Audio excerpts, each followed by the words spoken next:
Boîte à lettres, on ne sait jamais. Oui, le facteur n'est pas passé.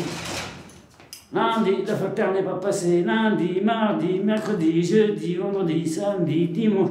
Le facteur n'est pas passé. Il ne passera jamais. Je n'ai pas fermé l'appartement à clé, heureusement. Parce que la serrure a été refaite. Assise de femelle. Suspense. Un tour, deux tours, trois tours, deux tours. On rentre.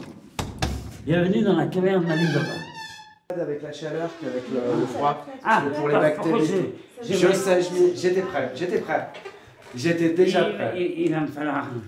En plus, tu m'en avais dépanné à Montpellier, donc il n'y a aucun souci. Montpellier, je t'en avais dépanné à Montpellier. Ouais. Ouais, il y a le style en plus.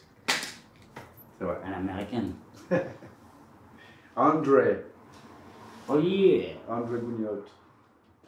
Avec cette association, le J'aime mon j'aime, à regarder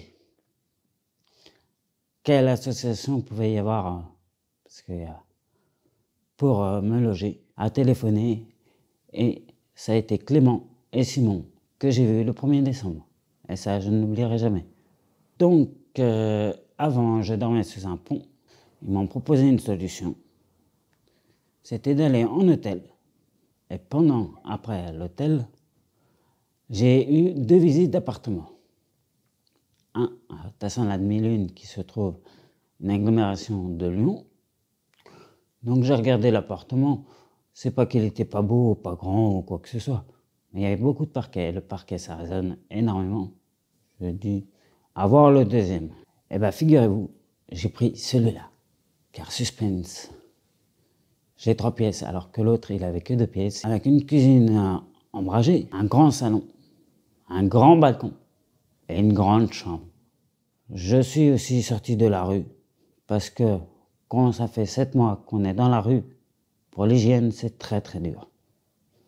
Et il n'y a pas que l'hygiène, il y a aussi le respect. Respecter une personne qui dort sous un pont.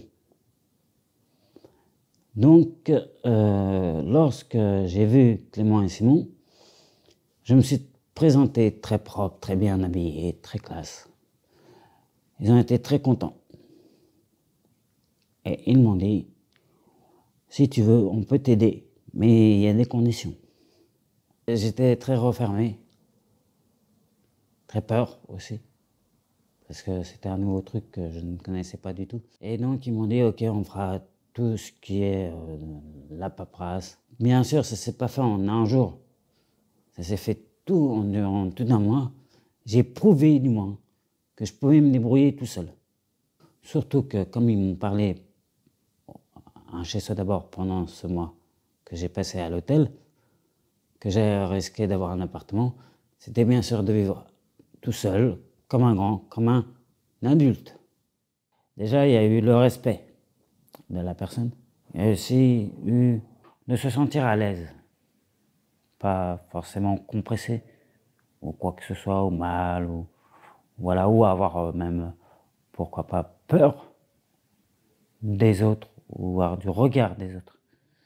Malgré que je sois adulte handicapé et reconnu à 80% schizophrène et épileptique, donc on va dire à 100% handicapé,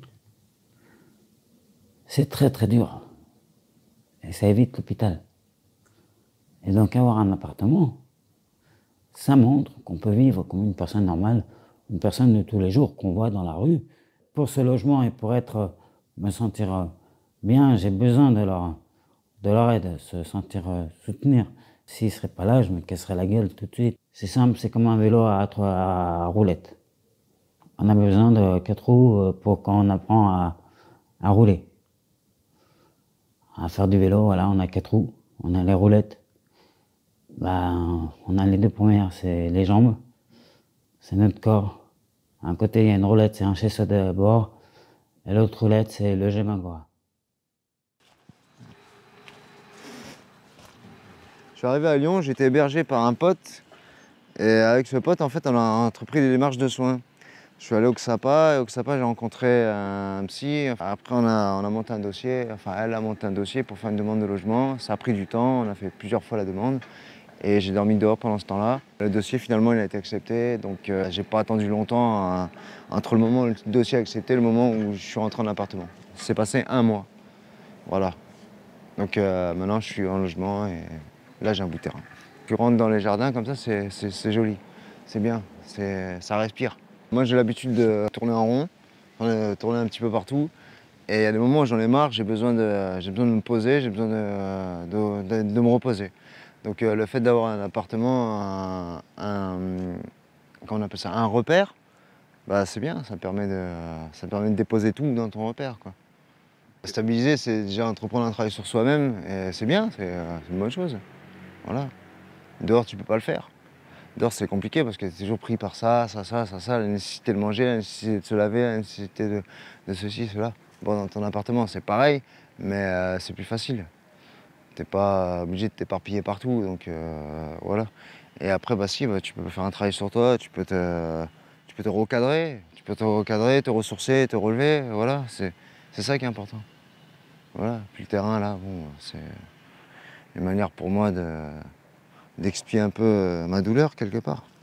Parce que tu as passé plusieurs années à la rue. Bah ouais, longtemps, hein, assez longtemps. Hein. Et c'est pas dû au fait que je comprenais pas comment on faisait pour s'en sortir, c'était pas ça, c'est que j'étais mal mentalement. J'étais très très mal en point psychologiquement et voilà, j'étais affublé, quoi. Je tournais un peu partout en France, à la recherche d'un endroit où je me sentirais mieux. Mais comme on dit, l'herbe est toujours plus verte ailleurs, mais c'est juste une illusion. Donc voilà, la réalité c'est la même pour tous et puis basta. Pour l'instant, je suis pas au stade où je peux encore avoir des projets. Si, j'ai un petit projet jardin là. Je vais voir si je peux faire un petit peu de phytoaromathérapie. J'essaie de me soigner moi déjà. Et si ça marche, bah pourquoi pas étendre la connaissance que je vais acquérir. Pour retrouver un peu le goût d'aimer aussi, parce que c'est important. C'est vital ça. C'est ça qui donne toute l'énergie. Ouais. Visiter à domicile, ouais, c'est pas mal, ouais. C'est une bonne chose. Que l'équipe vienne une fois par semaine, ça change un peu, ça respire quoi. Voilà, comme ça on a plusieurs avis différents. Voilà. Plusieurs personnes différentes et c'est toujours bien, voilà. Puis ça nous aide à nous relever, quoi. Quand tu restes trop seul et tout, c'est pas bon non plus de turpiner dans sa tête, là. Faut sortir, faut avoir du monde. Faut pas rester seul. Ah ouais. Parce que replier sur soi, c'est pas une solution. Bah, j'aimerais bien avoir du monde chez moi, quoi, c'est tout. J'aimerais bien ne pas rester seul toutes les journées, quoi. J'aimerais bien avoir plus de visites. C'est pour ça, là, on va faire les choses pour que les gens aient envie de venir. Voilà. On va organiser, on va voir. Ah ouais. On va joindre l'utile à l'agréable. Comme on dit. Voilà. Regardez tous ces terrains abandonnés. On pourra en faire quelque chose.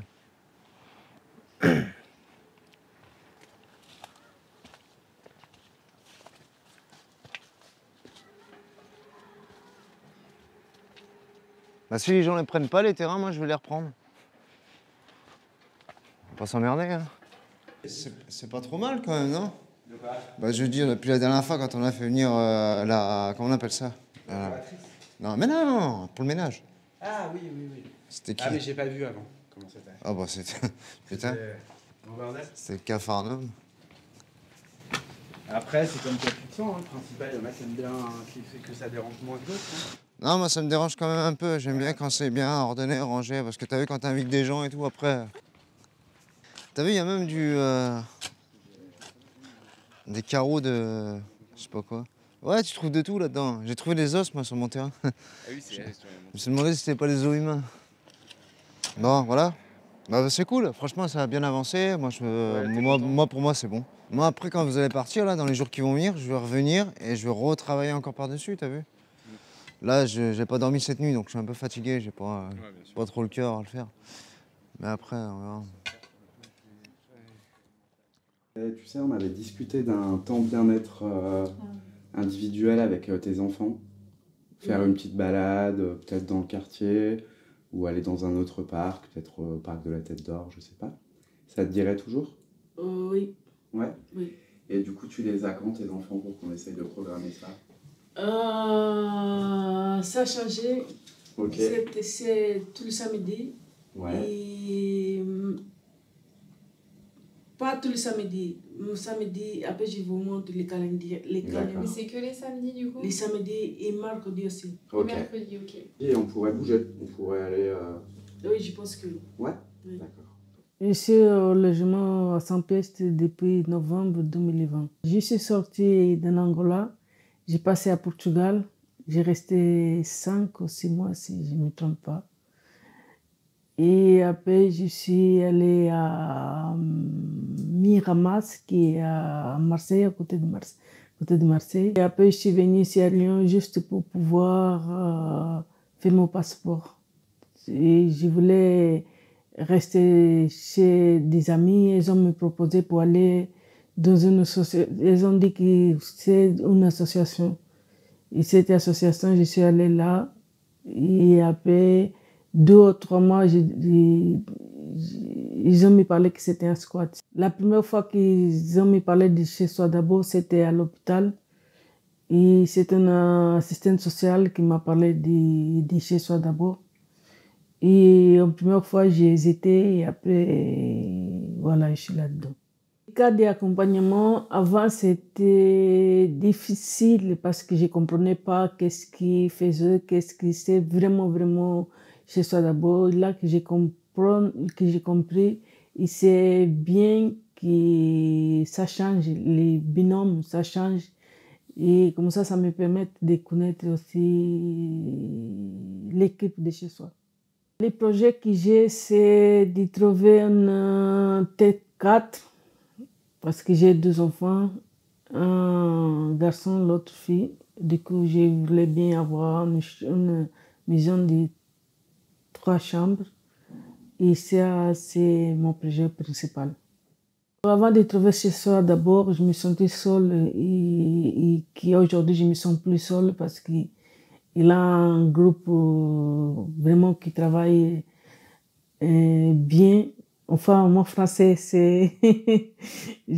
français, jamais je parlais français. Je commence à parler français ici à France.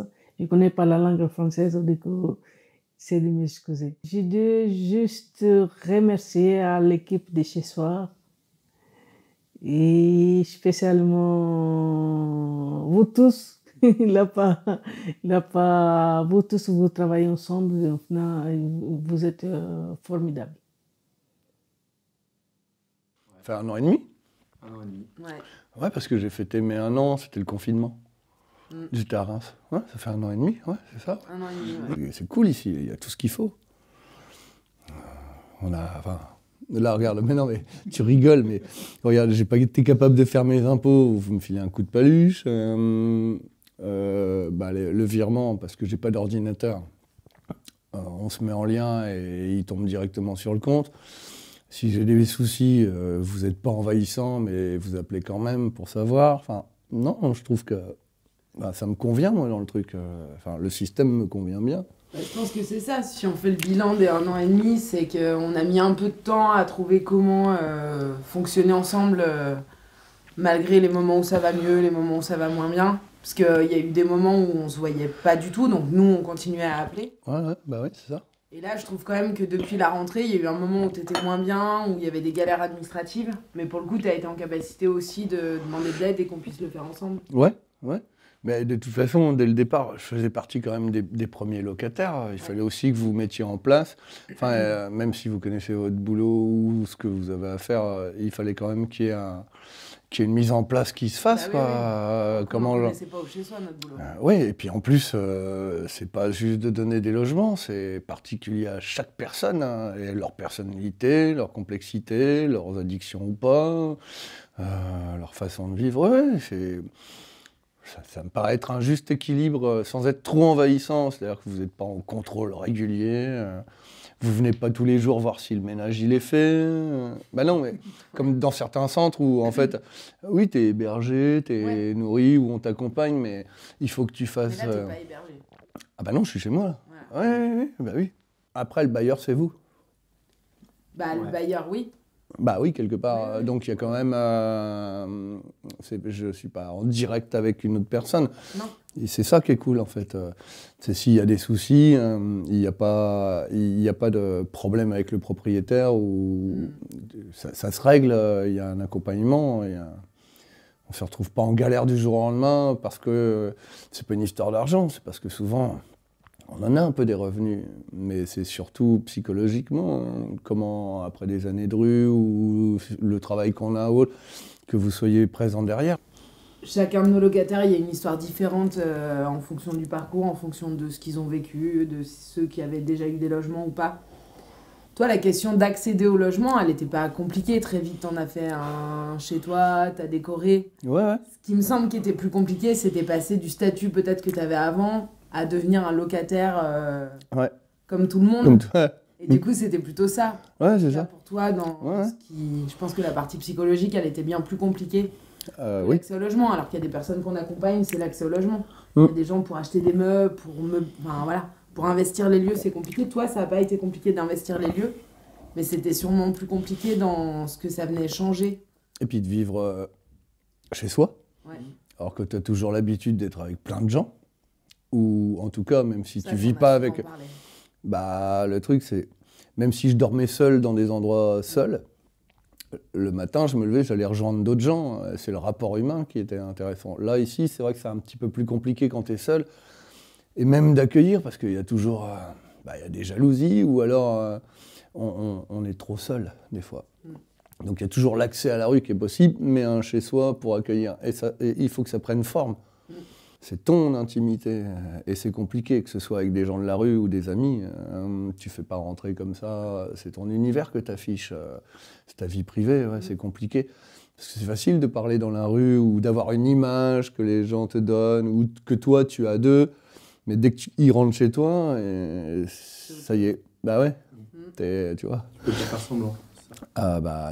Non, et puis il n'y a pas à se cacher du coup, mais tu es obligé de sélectionner dans la rue. Une part de toi. Voilà, Donc là, il y a le logement, là, il est quand même, je pense, bien investi. On Là, va finir les démarches administratives. On va faire maintenant. Les petites bouffes. Non, puis vous aurez encore du boulot. Attends, on n'a pas encore passé Noël et mon anniversaire. Je suis déjà en train d'être en dépression, là. Ouais, grand classique. Mais déjà, je fais déjà la gueule, déjà. J'ai viré tout mon réseau. Déjà, là, c'est déjà parti. Dans l'accompagnement qu'on propose, c'est sûr qu'il y a des limites à cet accompagnement. De toute façon, si on ne veut pas ou si on n'est pas, vous seriez intrusif. Et ça, on se mentirait, en fait. Si on imagine qu'on peut être là pour tout le temps, on se mentirait. C'est pas la réalité. Ouais, on est d'accord. Là, on est en soutien, il n'y a pas de durée dans le temps, ça veut dire qu'on peut accompagner pendant très longtemps, prendre le temps de trouver comment fonctionner ensemble. Mais effectivement, on ne peut pas être là pour tout. Non, puis c'est pas votre rôle. On a un travail aussi à faire sur soi, quoi. Alors pourquoi le chez-soi d'abord ? Disons pour moi, ça a été comme une évidence. En tout cas, j'ai vraiment eu une chance incroyable de rentrer dans ce projet-là. Moi, j'ai passé ma vie professionnelle à travailler auprès de publics vulnérables. J'ai travaillé en addiction, j'ai travaillé en psychiatrie, j'ai travaillé en milieu carcéral. Et du coup, le chez-soi, ça a pris tout son sens quand j'ai découvert que ça existait et que c'était en train de se déployer en France. En janvier 2019, on a ouvert le dispositif Un chez-soi d'abord et on a accueilli 2 locataires. Il y avait 2 travailleurs sociaux, le directeur et moi-même. On n'avait pas de locaux, on n'avait pas de matos, on avait 3 appartes, 2 appartes et demi. Enfin, c'était vraiment l'aventure qui débutait, mais il fallait mettre en œuvre le fameux cahier des charges et puis il y avait tout à créer. Le dispositif, il a évolué, il a grandi. Chaque mois, on a accueilli 4 nouveaux locataires. Et aujourd'hui, on se retrouve avec 100 locataires, avec 100 appartements et avec une échelle qui est complètement différente. C'est vraiment partir de rien pour arriver aujourd'hui à quelque chose d'assez fort et d'assez fou à Lyon. On a aujourd'hui 18 personnes qui travaillent sur le terrain. Donc on travaille en multi-référence et en binôme. C'est vraiment la religion du chez-soi qui veut ça. Les gens sont tous formés minimum 3 jours sur les outils du rétablissement. Les personnes partent tous en séjour d'immersion pour aller voir d'autres sites en France. Il y a plein de staff day, donc c'est des temps vraiment de cohésion d'équipe pour pouvoir avancer sur des questions de fond et se sentir solide sur des questions qui sont difficiles et touchy. On trouve à la fois des médecins, donc il y a des médecins généralistes, des médecins addictos, des psychiatres, des infirmiers, des assistants sociaux, des éducateurs, des personnes qui travaillent sur la gestion locative adaptée. On a des médiateurs de santé pair. C'est vraiment, pour moi, une des réussites du projet, qu'ils soient présents, ces médiateurs de santé pair, dans l'équipe du Chez Soi d'abord. Ils colorent vraiment l'équipe et l'environnement de travail. Pour moi, un médiateur de santé pair, c'est une personne qui a connu certaines des problématiques des locataires. Dans l'équipe, en tout cas, qui a connu soit des addictions, soit qui a connu des passages en psychiatrie. Voilà, qui a un bagage expérientiel qui va permettre peut-être de nouer un dialogue un peu différent des autres professionnels. Alors déjà, moi, je préfère l'appellation plus générique qui n'a pas été officiellement revendiquée, qui est plus celle de père aidant. Puis moi, je me dis qu'au final, c'est pas à moi de décider si je suis aidant ou non. Donc au final, qu'est-ce que je fais concrètement dans ma journée? Est-ce que j'aide des gens? Est-ce que je les aide pas? Ça leur appartient de me l'attribuer ou non. Qu'est-ce que je fais? Je les accompagne. La relation d'accompagnement que j'ai avec ces personnes, elle vient de la posture que j'ai de souffrant, capable de comprendre la souffrance de l'autre. Pour chaque situation, chaque personne du chez soi va avoir une place différente selon, on va dire, sa compétence et son expérience, et pas selon le métier qui serait écrit sur son badge. C'est plutôt aussi de la gratitude que j'ai envers mes collègues qui me donnent la place que j'ai envie d'occuper, qui me laissent prendre cette place. Et j'ai beaucoup de chance d'avoir une équipe qui est préparée au père aidant et qui est dans une démarche orientée rétablissement où on croit vraiment dans l'espoir de ces personnes. Il y a mon savoir expérientiel avec le locataire, mais il y a aussi mon savoir expérientiel avec un autre membre de l'équipe. Moi, je vais lui parler de mes troubles psychiques, de ma prise de médicaments, par exemple. Et du coup, ça va aussi lui offrir un bagage, voilà, un autre savoir. C'est avant tout une relation d'humain à humain. On tente de faire en sorte que cette relation de domination et cette relation qui est inéquitable, elle soit gommée et qu'il y ait vraiment une relation d'égal à égal dans les équipes, entre l'équipe et les locataires et les personnes qu'on accompagne. Et ça ne peut pas se faire sans justement un travail sur le pouvoir d'agir des gens concernés qui peuvent à un moment prendre la parole et pouvoir parler d'eux, de leurs besoins et de leur envie aussi de pouvoir rêver et de pouvoir accomplir des choses sans qu'on leur dise si c'est des choses légitimes ou pas. Il existe plein d'expériences et certaines qui sont difficiles à traverser avec les locataires, mais pour autant on continue d'y aller, quoi. On continue d'essayer, erreur, essai, c'est un peu notre mantra au Chez Soi d'abord. Aujourd'hui, on se rend bien compte que la question de l'accompagnement de qualité, elle ne peut exister qu'à condition qu'on soit patient et qu'on soit au rythme des personnes. C'est-à-dire une personne, elle est sur son chemin de rétablissement à une certaine étape et nous, il faut qu'on soit à ses côtés, là où elle en est. Si on n'accompagne pas les gens là où ils en sont, l'accompagnement sur le long terme ne fonctionne pas. Et c'est pour cette raison que du coup le soin n'est pas du tout imposé, parce qu'en fait on souhaite que ce soit vraiment les personnes elles-mêmes qui à un moment décident d'y aller de leur plein gré, parce que vraiment elles y trouvent un sens et un intérêt. En travaillant avec des personnes qui ont passé leur vie à vivre des ruptures justement en lien avec cette transgression, cette incapacité à tenir un cadre, et du coup des ruptures parce que des exclusions de CHRS, parce que des exclusions de centres de soins, est-ce qu'à un moment, nous, on n'est pas aussi là, le Chez Soi d'abord, pour accepter que parfois le cadre, il faut pouvoir en jouer, quoi. Donc c'est une vraie question philosophique qui est passionnante et voilà, qui est mise à l'épreuve tous les jours au Chez Soi, quoi. Certains locataires pensent que je suis un professionnel traditionnel, c'est comme ça que j'aime appeler ça. Une fois que je leur explique que, en fait, ça se voit pas, mais je suis malade, mais que toi non plus, en fait, ça se voit pas, mais... Enfin, t'es malade, mais ça se voit pas, en fait. Je deviens un peu l'exemple qui apporte l'espoir que c'est possible par expérience. Après, j'ai vu aussi des situations où je devais apporter de la narration, des choses qui m'étaient arrivées, empreintes de joie aussi, il n'y a pas que de la douleur. On peut parler de choses, de moments heureux. Je fais en fait avec la personne qui est en face de moi et aussi avec ce que je ressens au fond de moi au moment donné. Je suis aussi sujet à l'emprise de mes émotions et de ce qui peut me traverser. Donc voilà, je fais du mieux que je peux. Ce qui m'a surprise, c'est l'idée qu'on puisse aussi faire vivre vraiment, réellement, l'horizontalité. C'est quelque chose qui est absolument génial à vivre. Ça permet aux personnes, aux salariés, aux collègues, d'être innovants et d'être concernés comme jamais. Et puis, l'horizontalité avec les locataires, ça permet aussi un lien de confiance qui crée vraiment quelque chose d'assez fort en fait, dans la relation, pour aller loin et pour aller fort dans ce lien que j'ai jamais vu sur un autre dispositif en fait.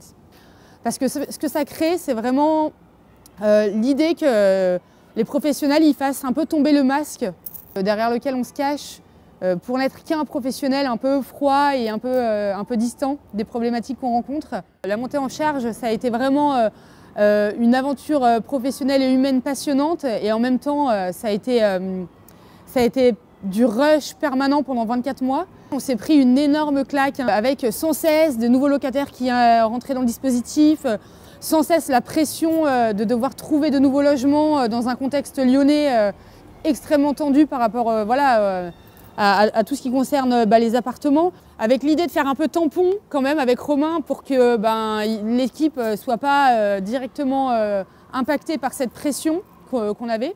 Quelque chose qui est arrivé dernièrement qui m'a vraiment marqué, c'est un locataire, donc j'avais la permanence téléphonique un soir, et un locataire qui m'a appelé parce qu'il n'arrivait plus à rentrer chez lui. Il entendait des voix et voilà, il ressentait beaucoup de choses qui le mettaient en difficulté dans son appartement.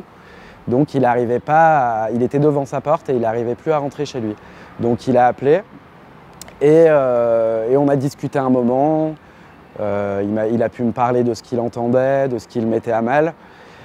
Et au fur et à mesure de la discussion, j'ai réussi à le rassurer, mais en fait, ce qui m'a marqué aussi, c'est que moi j'ai réussi à le rassurer, mais à travers moi, c'était vraiment le chez-soi, l'équipe du chez-soi qui arrivait à le rassurer. Pour moi, le chez-soi d'abord, c'est aussi un peu un laboratoire d'innovation. C'est un lieu où on peut expérimenter de nouvelles manières de travailler dans le domaine du médico-social. Et puis nous, aujourd'hui, on est là pour montrer que sur le long terme, ça peut fonctionner. Pour moi, c'est vraiment une utopie qui se met en œuvre au quotidien. Ce que je préfère le plus dans Staff, c'est les situations tendues qu'on arrive à détendre. Dans tous les domaines, avec les locataires, avec tout. Ouais. Je pourrais raconter juste une anecdote que j'ai trouvé ça super drôle. L'idée qu'un jour, on a reçu un CV je crois que c'était une infirmière qui postulait, et elle postulait au chacun chez soi. Elle avait écrit dans l'objet de sa lettre de motivation poste au chacun chez soi, et j'avais trouvé ça absolument génial. En fait, tant la dénomination nouvelle qu'elle avait trouvée au dispositif allait à l'encontre de ce qu'on propose aujourd'hui, quoi. Et du coup, le chacun chez soi, c'est pas nous, quoi. Mais c'était hyper drôle du coup de recevoir cette lettre. Et puis du coup, c'est pas pour ça, mais on l'a pas recruté.